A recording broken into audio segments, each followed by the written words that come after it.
Si Jesús en el Evangelio ordena que a nadie sobre la tierra hay que decirle Padre, ¿por qué se le dice padres a los sacerdotes? Esta es una pregunta que se hace mucha gente con frecuencia. Nos referimos a la cita bíblica que aparece en Mateo 23:9, donde Jesús le dice a la gente y a sus discípulos, hablándoles de los maestros de la ley y de los fariseos: no llamen a nadie Padre en la tierra, porque uno solo es su Padre, el del cielo.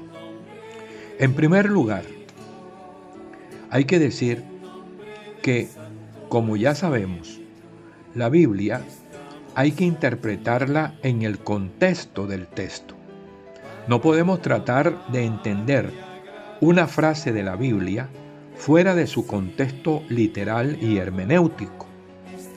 Jesús hablaba aquí a la gente y a sus discípulos de un grupo de personas, líderes religiosos como los fariseos y maestros de la ley, que pretendían ocupar el lugar de Dios. Miremos lo que Jesús dice. En la cátedra de Moisés se han sentado los maestros de la ley y los fariseos. Obedezcan lo que dicen, pero no imiten su ejemplo, porque no hacen lo que enseñan. Todo lo hacen para que la gente los vea. Les gusta el primer puesto en los banquetes, siendo que el primer puesto es para Dios. Les gusta que la gente los saluden por la calle y les llamen padres. Estamos entonces en un contexto de adulación, de creerse el más importante, de sobresalir, de imponer leyes a los demás, sin que ellos hagan esfuerzo por cumplirlas. Se aprovechan, agrega Jesús, del dinero de las viudas, con la intención de hacer largas oraciones, es decir, son negociantes de la fe de la gente sencilla. Marcos 12:40. Es entonces en este contexto que habla Jesús. El tema no es nominal, de nombre, sino, más que todo, es la adulación, alabar exageradamente a una persona y, sobre todo, querer colocar a esa persona en el lugar que le corresponde solo a Dios. Sabemos que hay cristianos así, que adoran al pastor, al sacerdote, que creen que su líder religioso es Dios sobre la tierra. Es este el sentido del que habla Jesús cuando nos ordena no decirle a nadie Padre sobre la tierra, porque solo tenemos a Dios, nuestro Padre, en el cielo.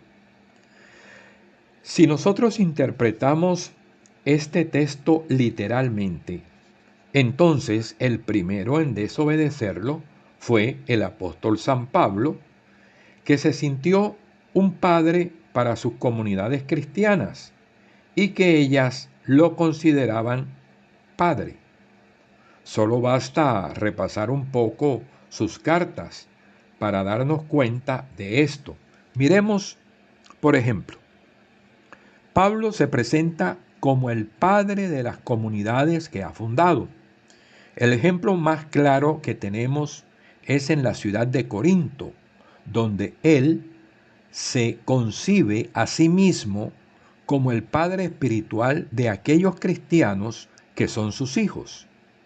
En la carta a los Corintios tenemos varios textos donde la autoridad eclesiástica de Pablo se manifiesta bajo el modelo de la autoridad paterno-filial, con la característica de un padre del siglo I.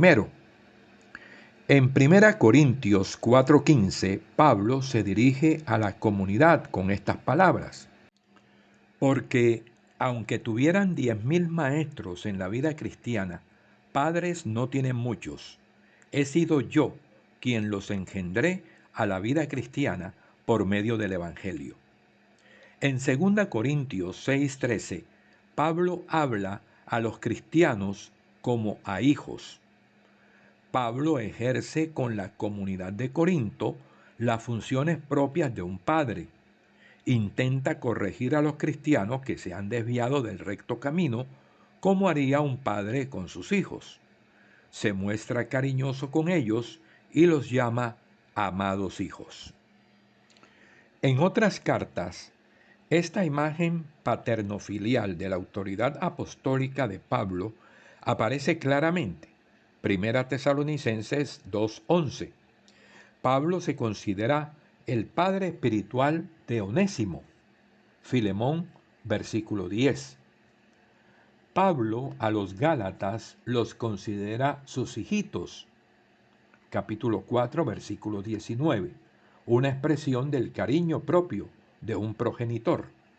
Por otra parte, el autor de las cartas de San Juan considera a los miembros de su comunidad sus hijos, y así los menciona a lo largo de la primera carta de San Juan y en varias oportunidades.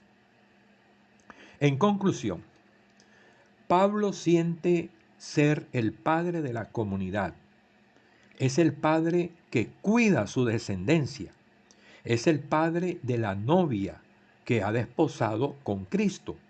Es el padre del esclavo Onésimo. Pablo ha recibido del Señor Jesús el encargo paternal.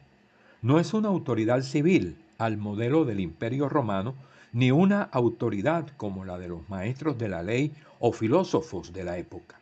Es una paternidad apostólica como la de los sacerdotes, que desempeñan una función de acompañamiento, guía, consejería y administración pastoral a sus comunidades.